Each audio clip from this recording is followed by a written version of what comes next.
Metro train services from Tambaram to Gindi through Palikaranai. Metro station near to our residence in 2 years. நாம எதை பத்தியெல்லாம் பேச போறோம்னு பாத்துரலாம். முதல்ல நாம தினமும் சந்திக்கிற இந்த டிராஃபிக் பிரச்சனை, அப்புறம் அதுக்கு வரப்போற ஒரு சூப்பரான டபுள் சொல்யூஷன் ராஜகீழ்ப்பாக்கம் மேம்பாலம், அது கூடவே வரப்போற நம்ம ஏரியாவுக்கான மெட்ரோ கனெக்ஷன். முக்கியமா இதனால பள்ளிக்கரணை வாசிகளுக்கு என்னென்ன நன்மைகள்னு பார்க்க போறோம். கடைசியா இந்த ப்ராஜெக்ட் இப்போ எந்த ஸ்டேஜ்ல இருக்கணும்னு தெரிஞ்சுக்கலாம். முதல்ல நாம எல்லாருமே அனுபவிக்கிற அந்த ஒரு பெரிய தலைவலியிலிருந்து ஆரம்பிப்போம். தாம்பரம் வேளச்சேரி மெயின் ரோட்ல போறவங்களுக்கு ராஜகீழ்ப்பாக்கம் ஜங்ஷன் ஒரு பெரிய போராட்ட களம்தான் இல்லையா? யோசிச்சு பாருங்க, ராஜகீழ்ப்பாக்கம் சிக்னல்ல காலையிலயும் சாயங்காலமும் அந்த முடிவே இல்லாத டிராஃபிக்ல மாட்டிட்டு அப்பாடா எப்படா இந்த சிக்னலை தாண்டுவோன்னு சலிச்சு போயிருப்புங்க. இது நம்ம பல பேரோட தினசரி கதை. சரி, ஏன் இந்த ஒரு இடம் மட்டும் இவ்ளோ பெரிய பிரச்சனையா இருக்கு? ஏன்னா தாம்பரம் வேளச்சேரி மெயின் ரோடுங்கிறது ரொம்ப முக்கியமான ஒரு ரோடு.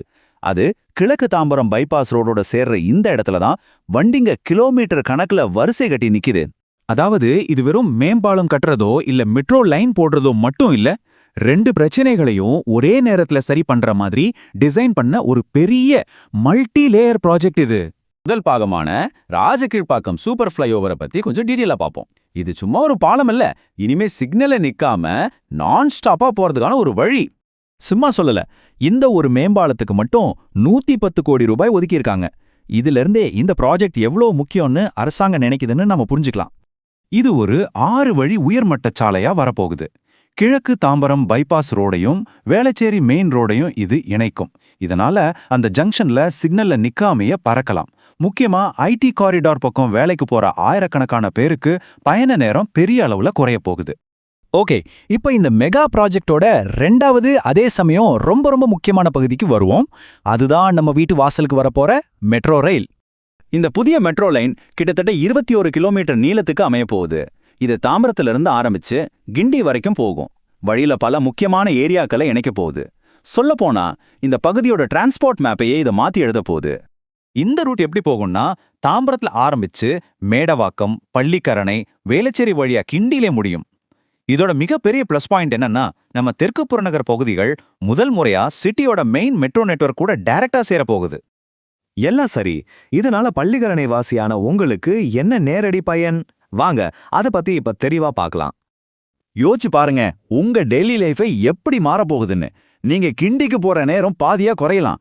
ஐடி காரிடாருக்கு சிக்னல்ல நிக்காமையே போகலாம். மெட்ரோ மூலமா சென்ட்ரல் சென்னைக்கு ரொம்ப ஈஸியா போயிடலாம். இதெல்லாம் விட முக்கியமா உங்க பகுதியோட சொத்து மதிப்பு உயர வாய்ப்பு இருக்கு. புது புது கடைகள், பிசினஸ் எல்லாம் வரவும் இது ஒரு பெரிய தூண்டுகோலா இருக்கும். சரி, இந்த பிரம்மாண்டமான திட்டங்கள் எல்லாம் இப்போ எந்த நிலைமையில இருக்கு? வேலைகள் எப்போ ஆரம்பிக்கும்? அந்த அப்டேட்டையும் பார்த்துடலாம் வாங்க. ஒரு சூப்பரான அப்டேட் என்னன்னா, இந்த ப்ராஜெக்டுக்கான விரிவான திட்ட அறிக்கை, அதாவது டிபிஆர் தயாரிக்கிறதுக்கு ஒரு கன்சல்டன்ட்டை அதிகாரப்பூர்வமா நியமிச்சிட்டாங்க. இதுக்கு மத்தளம் என்னன்னா, திட்டம் வெறும் பேப்பர்ல இல்ல, அடுத்த கட்டத்துக்கு போயிடுச்சுன்னு அர்த்தம். சோ அடுத்த கட்ட நடவடிக்கைகள் ரொம்ப தெளிவா இருக்கு. இப்போ நியமிக்கப்பட்டிருக்கிற கன்சல்டன்ட் அடுத்த 120 நாட்கள்ல, அதாவது ஒரு 4 மாசத்துல முழுமையான ரிப்போர்ட்டை கொடுத்துருவாங்க. அந்த ரிப்போர்ட் வந்ததும் ப்ராஜெக்டுக்கான டெண்டர் விடுற வேலைகள் தொடங்கும். அதனால இன்னும் சில மாதங்கள்ல களப்பணிகள் தொடங்குறத நாம எதிர்பார்க்கலாம். After the DPR is completed, CMRL will submit it to the TN government for approval and the state forward to the center for its approval and share of funds. For all this to complete and to initiate construction, it will take more than 2 years, added a CMRL official.